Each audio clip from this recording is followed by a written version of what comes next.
네, 안녕하세요. 자파와 함께하는 서버리스 마이크로 서비스 발표를 시작하겠습니다. 우선 저는 현재 AB180이라는 에드테크 스타트업에서 백엔드 엔지니어로 일하고 있고요. 오늘 발표 순서는 왜 서버리스 마이크로 서비스를 하게 되었는가에 대해서 조금 설명을 해드리고, 그리고 오늘 주로 설명해드릴 자파라는 서버리스 프레임워크를 소개해드리고, 간단히 그 실제로 앱을 배포를 하는 데모 영상을 하나 보여드리도록 하겠습니다. 왜 서버리스 마이크로 서비스를 하게 되었는가를 설명해드리기 전에 약간 배경 지식을 위해서 제가 다니고 있는 AB180이라는 회사를 소개해드리도록 하겠습니다. AB180은 현재 모바일 데이터들을 수집하고 그리고 정제하고 그리고 연결하는 에드테크 스타트업입니다. 현재는 모바일 앱 마케팅 분석 툴인 에어브릿지라는 서비스를 하고 있고요. 이 에어브릿지를 통해서 고객사분들이 좀 더 효율적인 마케팅을 할 수 있도록 도와주고 있습니다. 그래서 여기서 수집이라 하면은 저희 에어브릿지에서 생성한 광고 링크를 통해서 들어오는 데이터들과 그리고 저희 에어브릿지 SDK를 통해서 들어오는 데이터들을 수집하는 것을 의미하고요. 그리고 정제는 저희가 이런 모바일 이벤트들이 각각 어느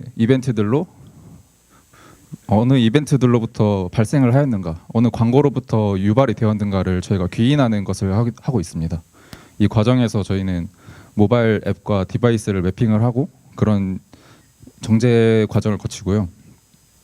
그리고 정제된 데이터들을 저희 대시보드나 아니면은 S3 혹은 포스트백 등으로 저희가 고객사분들에게 우리가 이렇게 데이터를 만들었다, 이렇게 연결을 해주는 것을 하고 있습니다.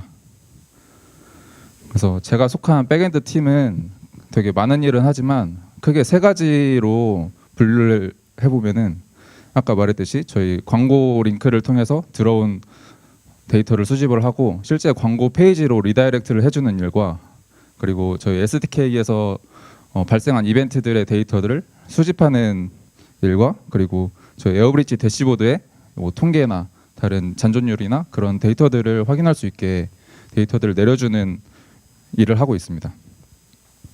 그래서 각각 컴포넌트들이 광고 서비스, 그리고 SDK 서비스, 대시보드 서비스로 이렇게 나눌 수 있는데, 제가 AB180에 한 작년 이맘때쯤에 입사를 했는데 그때만 해도 이 각각 컴포넌트들이 하나의 어플리케이션 안에 속해 있어서 이것을 모노리틱 아키텍처라고 하더라고요. 말 그대로 단단히 짜여 하나로 되어 있는 큰 어플리케이션이라고 상상하시면 되는데요. 그래서 저희는 하나의 큰 플라스크 어플리케이션에 저 광고 리다이렉트 하는 서비스와 그리고 SDK에서 로그를 수집하는 API와 그리고 대시보드에서 사용하는 API를 다 처리하고 있었습니다. 그래서 제가 딱 처음에 이렇게 여러 가지 서비스를 하고 있다 보니까 딱 입사를 해서 이 프로젝트를 맡게 되었는데, 너무 방대한 코드와 그리고 엄청나게 복잡한 비즈니스 로직들이 섞여 있더라고요. 그래서 이것을 어디서부터 봐야 할지, 어떻게 접근을 해야 될지 되게 막막했었는데요, 처음에. 그래서 제가 처음에는 되게 힘들었던 기억이 나고, 그래도 일은 해야 되니까 제가 대시보드 서비스에 어떤 작은 기능을 바꿔서 배포를 하게 되었어요. 그런데 제가 아직 코드 숙지가 다 되지 않은 상태에서 작업을 하다 보니까 이게 대시보드 서비스가 장애가 나더라고요. 그래서 하지만 저희의 이 모노리틱 아키텍처인 어플리케이션은 매우 단단히 짜여서 하나로 되어 있기 때문에 이 장애가 그 서비스 전체의 장애로 발전하게 되더라고요. 정말 거짓말, 그럴 리가 없어, 이렇게 속으로 생각은 했지만, 하지만 그 사실이 실제로 일어났었습니다. 그래서 빠르게 리버트를 하고 이것을 어떻게 다시는 이런 일을 겪고 싶지 않아서 뭔가 대책을 세워야겠다. 그래서 저희는 이런 각각 컴포넌트들이 하나 어플리케이션에 물려 있는 게 조금 문제점이라고 생각했습니다. 왜냐하면은 복잡성이 되게 늘어나고, 그리고 제가 코드 숙지할 때도, 비즈니스 로직을 숙지할 때도 되게 많은 시간과 노력을 할애해야 하기 때문입니다. 그래서 저희는 이 문제 해결책으로 마이크로 서비스화를 해봅시다라고 결정을 했습니다. 그래서 이렇게 각각 광고와 SDK 그리고 대시보드에서 사용하는 API들이 하나의 어플리케이션에 물려 있어서 발생하는 문제를 이렇게 처음에는 대시보드에서 사용하는 API들을 좀 분리해보자라고 결정을 했습니다. 저희 대시보드에서 사용하는 API들은 지금 대시보드는 저희가 S3에서 호스팅 중이어서 호스팅 중인 대시보드 프론트 페이지에서 요청하는 API들을 처리하는 서버인데요. 이 대시보드는 저희 고객사 마케터 분들이 주로 업무 시간대에 통계치를 확인하거나 아니면 뭐 기타 데이터들을 확인하기 위해서 사용하고 계셔서 API 요청이 다른 뭐 SDK 수집하는 거나 광고 리다이렉트 해주는 서비스들에 비해 API 요청이 되게 간헐적이었었습니다. 그래서 이러한 특징들을 가지고 저희는 이 마이크로 서비스로 할 때 좀 세 가지 이것만 됐으면 좋겠다라는 바람이 있었는데 작업을 할 때 비용 대비 효율이 좀 잘 나왔으면 좋겠다라고 생각을 했습니다. 저 비용에는 저희가 실제로 돈도 포함하고 그리고 인력이나 시간 이런 것을 다 포함하는 비용을 말하는 것이었고요.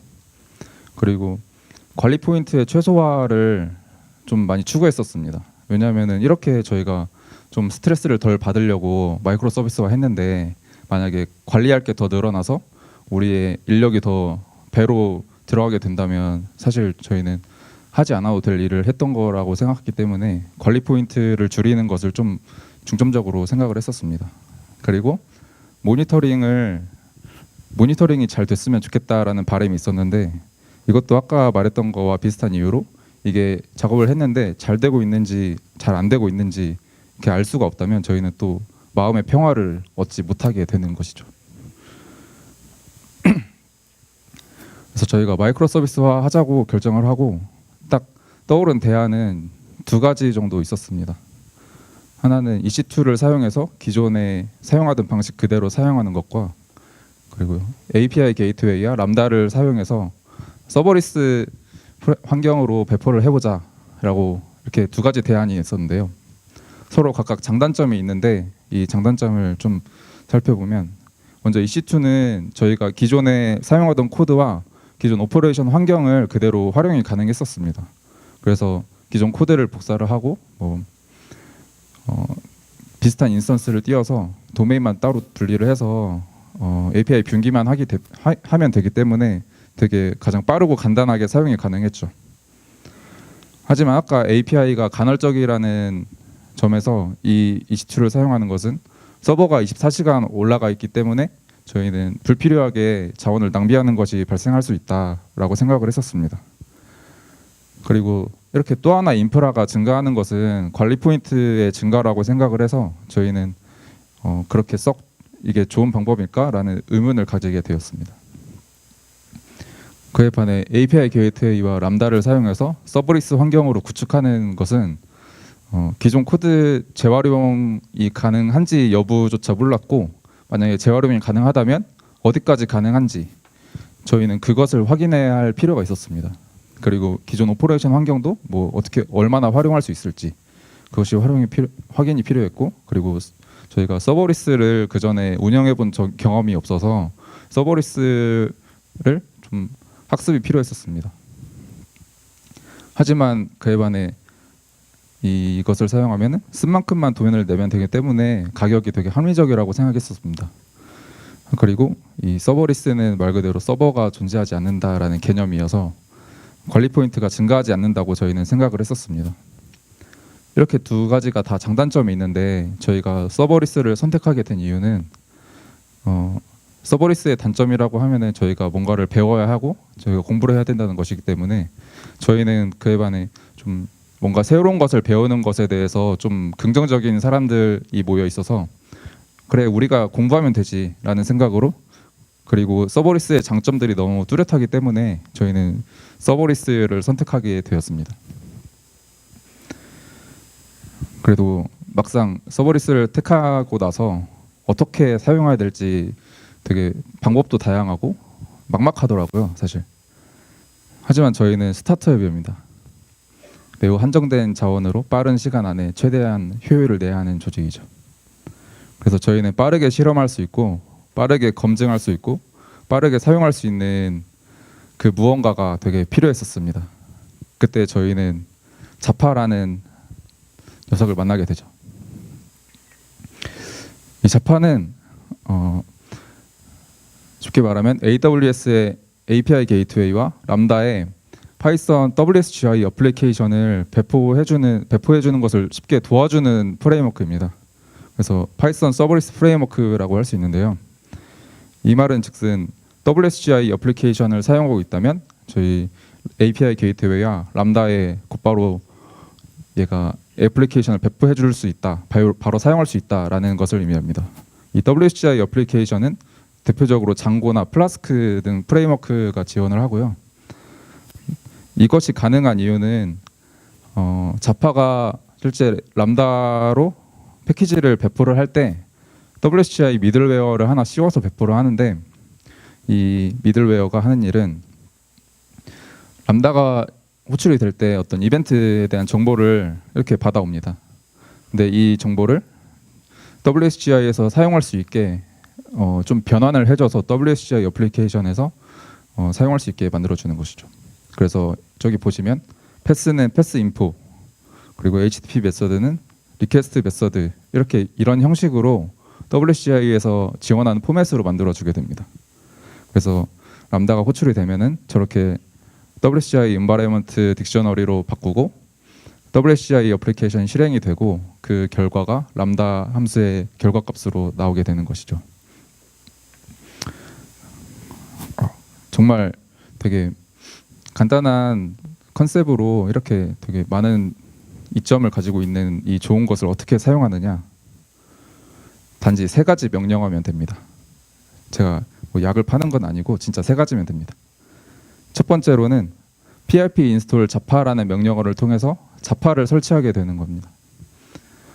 저기 앞에 env 표시는 파이썬이 익숙하지 않으신 분들이라면 모르실 분들도 있을 텐데, 저거는 파이썬에서 사용하는 버추얼 인바이러먼트라는 개념이고, 저것을 활성화하면은 파이썬 각 독립된 실행 환경을 구축할 수 있습니다. 그래서 각 패키지들마다 뭔가 버전이 꼬인다거나 디펜던시가 꼬인다거나 그런 것을 방지할 수 있죠. 이것이 중요한 이유는 자파가 애플리케이션을 배포를 할 때 지금 활성화된 가상 환경 안에 있는 패키지들을 같이 모아서 배포를 하기 때문에 저 가상 실제 프로덕션에 배포할 환경을 구성을 하고, 그리고 그 안에 자파를 설치하는 것이 매우 중요합니다. 그래서 저 PIP를 사용해서 자파를 설치를 하는 게 첫 번째 단계고요. 그 다음에 자파 init이라는 명령어를 통해서 저희 자파가 실제 배포를 할 때 필요한 정보들을 만들게 됩니다. 그래서 자파 init을 하면은 저렇게 자파 시그니처 문자 같은 게 나오고 몇 가지 자파 설정에 필요한 값을 입력하게 됩니다. 그래서 그게 다 끝나면 옆에처럼 자파 settings.json이라는 파일이 만들어지는데요. 이 파일에 자파가 실제로 배포할 때 어떤 함수를 배포를 할지, 어떤 함수를 실행을 할지, 어떤 리전으로 배포를 할지, 어떤 프로필로 배포를 할지라는 이런 설정을 다 여기에 담아서 배포를 하게 됩니다. 그리고 마지막으로 자파 디플로이라는 명령어를 통해서 실제로 진짜 배포를 하게 되는데요. 이게 마지막 단계입니다.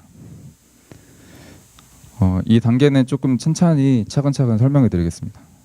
로컬에서 자파 디플로이라는 명령어를 실행을 하면 먼저 아까 말했듯이 가상 환경이 활성화되어 있는지 확인을 하게 됩니다. 그 다음에 AWS IAM에서 람다 익스큐션에 필요한 롤과 폴리시를 생성을 하고요.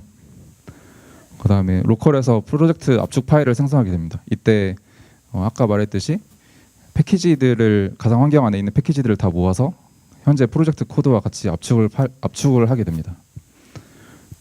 그리고 이 압축된 파일을 S3에 업로드를 하고 람다에서 펑션을 생성하게 됩니다. 이때 저 S3에 업로드된 압축 파일을 통해서 람다를 생성하게 되고요. 그리고 저 아래 스케줄 등록이라고 되어 있는데 자파는 람다는 기본적으로 요청이 올 때마다 인스턴스가 생성이 되면서 처음 시작을 하게 되는데 이래서 콜드 스타트 문제가 있습니다. 그래서 자파에서는 이 문제를 해결하려고 기본적으로 4분에 한 번씩 자파 람다 함수를 호출을 해서 좀 콜드 스타트 문제를 방지하고자 이렇게 설정을 미리 해뒀습니다. 그 다음에 클라우드 포메이션에서 저희가 스택을 생성을 하고 API 게이트웨이를 생성하게 됩니다. 그리고 이 API 게이트웨이와 람다를 연결하게 되고요. 그리고 마지막으로 로컬에 생성한 압축 파일을 삭제를 하고 S3에 업로드된 압축 파일을 삭제하게 됩니다. 총 이러한 과정을 거치고 나서 배포가 다 완료가 되는데요. 실제 자파 디플로이를 하면은 저렇게 자동적으로 얘가 다 알아서 해주고 마지막에 엔드포인트 하나가 주어지게 됩니다. 그래서 이 엔드포인트로 요청을 날리면 실제로 저희가 사용하고 있는 WSGI 애플리케이션이 실행이 되고 그 결과값이 리턴되는 것을 알 수 있죠. 정말 거짓말 같은 일이 또 벌어졌습니다. 제가 사실 자파에 대해서 더 설명해드리기보다 좋았던 점이나 아쉬웠던 점을 설명해드리고자 이렇게 했는데 사실 자파에 대해서 좀 찾아보시면 되게 기능도 다양하고 할 수 있는 것도 되게 많습니다. 그것은 공식 문서에 가시면 되게 자세히 나와 있고요. 제가 자파를 작년 8월부터 사용하면서 좀 좋았던 점과 아쉬웠던 점을 설명해 드리도록 하겠습니다. 우선 좋았던 점은 이렇게 있는데요.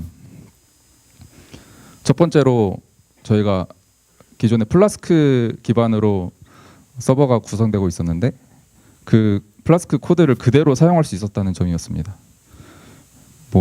진짜 하나도 수정 안 하고 그대로 사용할 수 있었습니다. 그 이유는 아까 말했듯이 WSGI 미들웨어를 추가해서 배포를 하기 때문에 뭔가 기존의 코드를 바꾸지 않아도 이렇게 서버리스로 사용이 가능했고요. 장고나 플라스크 등 프레임워크에서 사용이 가능합니다. 이는 도입에도 되게 빠른 도입을 가져올 수 있지만 만약에 자파가 람다를 더 이상 사용하지 않고 EC2에서 사용하고 싶다 하시면 그냥 자파만 삭제를 하고 EC2에 배포를 하게 되기 때문에 제거에도 되게 빠른 제거를 가져올 수 있습니다. 벤더에 묶이지 않는다는 그런 장점이 있죠. 그리고 람다에서는 C 확장 패키지들을 사용할 수 없는데 하지만 이 자파라는 녀석이 그것을 가능하게 하기 위해서 미리 C 익스텐션 패키지들을 컴파일을 해서 그 컴파일한 패키지들을 모아둔 패키지가 있습니다. 그래서 저 람다 패키지스라는 프로젝트인데요. 만약에 저런 C 확장 패키지를 사용하고 있다면 아까 프로젝트 압축 파일을 만들 때 얘네가 이 람다 패키지스 안에 있는 미리 컴파일된 패키지로 치환을 해주게 됩니다. 그래서 람다에서도 이렇게 C 확장 패키지들을 그대로 사용할 수 있고요. MySQL, 파이썬, 넘파이 그리고 파이썬 이미지 라이브러리 등 되게 자주 쓰이는 패키지들이 많이 컴파일 되어 있습니다. 그리고 만약 내가 사용하고 싶은 패키지가 거기에 없다면 컴파일을 해서 플리캐스트를 날려달라는 그런 리드미 안내가 있더라고요. 그래서 그렇게 사용하시면 될 것 같습니다. 그리고 아까 말했듯이 콜드 스타트 문제를 자동으로 방지하게 돼줍니다. 사실 저는 람다나 서버리스 그런 것을 처음 사용하기 때문에 이런 문제가 있는지조차도 몰랐는데 자파에서는 아주 친절하게도 이런 문제가 있으니 우리가 이렇게 설정을 해주겠다라고 친절하게 미리 설정을 해줘서 저희는 이것에 대한 걱정 없이 그냥 잘 되네라고 판단할 수 있었습니다. 그래서 4분에 한 번씩 람다 펑션이 실행이 되는 것을 트리거로 생성을 해두고 이벤트가 실제로 4분에 한 번씩 실행이 돼서 콜드 스타트 문제를 방지할 수 있게 됩니다. 그리고 스테이지를 구성하는 것이 엄청나게 간편한데요. 옆에 보시면 저기 자파 settings.json에 스테이지 이름이랑 그에 관련한 설정들만 추가를 하시면 바로 사용이 가능합니다. 그래서 자파 디플로이를 할 때 저렇게 자파 디플로이하고 스테이지 이름을 붙이면 바로 그 스테이지로 배포가 되고요. 사실 이렇게 하지 않으면 사실 스테이지를 구성한다는 거는 다른 인프라를 추가적으로 구성한다는 것인데 이렇게 자파를 사용하면은 단지 세팅 조금 수정하고 단 한 줄의 명령어만으로 스테이지를 구성할 수 있어서 매우 좋았습니다.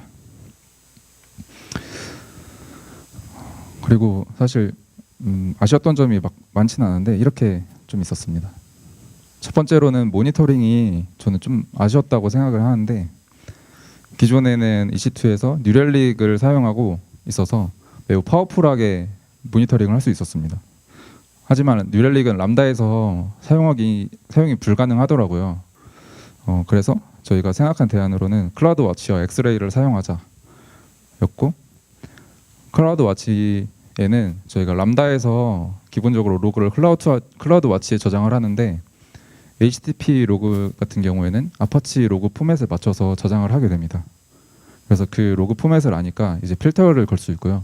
그 필터 기반으로 로그의 매트릭을 설정할 수 있습니다. 뭐 500 에러가 몇 개가 났는지 그런 설정을 할 수 있게 되는 거죠. 그래서 매트릭을 사용해서 대시보드를 만들었고, 그리고 이 매트릭을 기반으로 저희가 얼럿을 구성할 수 있는데 AWS SNS를 사용해서 슬랙 노티피케이션을 설정을 해두니까 그나마 좀 괜찮게 사용할 수 있더라고요.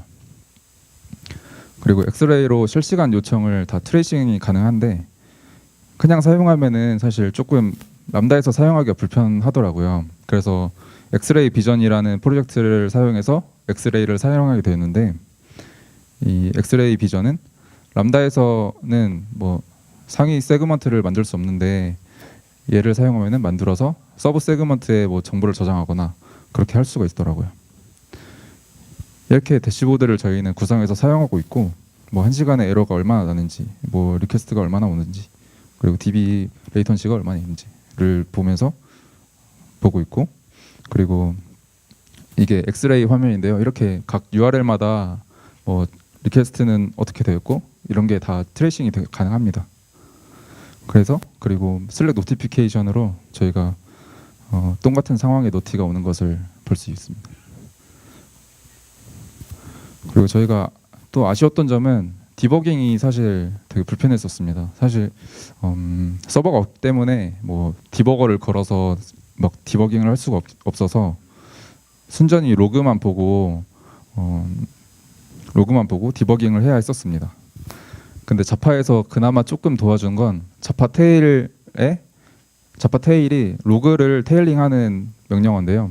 저 테일링 할 때 non HTTP라는 옵션을 키면은 아까 HTTP 로그는 제외하고 다른 로그들만 저희가 패칭할 수 있게 됩니다. 그래서 저렇게 익셉션 에러나 에러 메시지나 익셉션 트레이스백을 볼 수 있게 되는 거죠. 그럼에도 불구하고 디버깅이 조금 아쉬웠다고 생각합니다. 하지만 로컬에서 충분히 디버깅을 할 수 있고 로컬 환경이랑 거의 매우 유사하게 올라가기 때문에 로컬에서 충분히 검증을 하고 한다면 이런 문제는 많이 완화될 수 있다고 생각합니다. 그리고 오픈소스 프로젝트라는 점인데요. 이게 좀 아쉬웠다고 말하기가 좀 부적절할 수도 있는데, 제가 작년에 사용할 때는 사실 좀 버그도 조금 있었고 아직 지원하지 않는 기능들도 있었습니다. 그래서 그 버그들을 막 사람들이 플리캐스트를 날려서 핫픽스를 해주고 피처도 만들어서 머지를 해주고 그런 식으로 이 오픈소스가 발전하고 있는데요. 지금도 아마 그럴 겁니다. 그래서 지금은 6,500개 정도의 스타가 있고 2,490개의 커밋이 있고 148명의 컨트리뷰터가 있었습니다. 네, 그 중에 한 명이 저고요.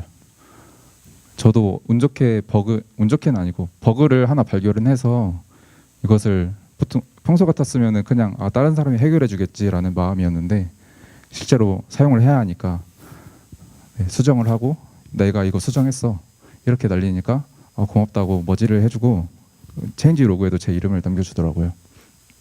그래서 저는 이 오픈소스 프로젝트라는 점이 좀 아쉬웠다기 말하기보다 이런 오픈소스도 있고 이렇게 발전하는 프로젝트도 있다라는 것을 한번 상기시켜주고 싶어서 이렇게 넣어봤습니다. 네, 제가 소개한 데모는 실제 앱을 배포하는 과정을 보여드릴 텐데요. 되게 짧은 영상을 만들었습니다. 일단 플라스크 앱이고요. 헬로 월드를 찍는 간단한 앱입니다. 그래서 이렇게 아까 말했듯이 가상 환경을 버추얼 인바이러먼트를 활성화를 하고 자파를 설치하게 됩니다. 첫 번째로 자파 설치가 완료되면은 자파 이닛으로 세팅 파일을 생성하게 됩니다. 이것은 그냥 기본값으로 넘어가도 무관한 단계더라고요.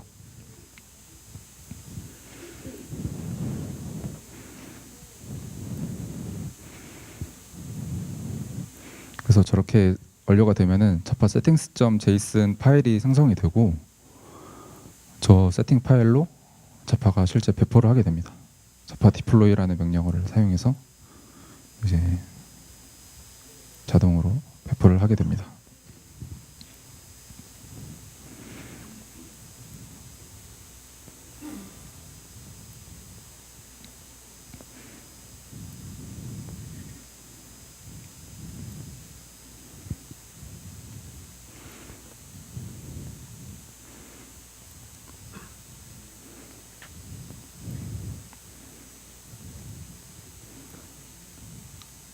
마지막으로 이렇게 엔드포인트가 주어지는데요.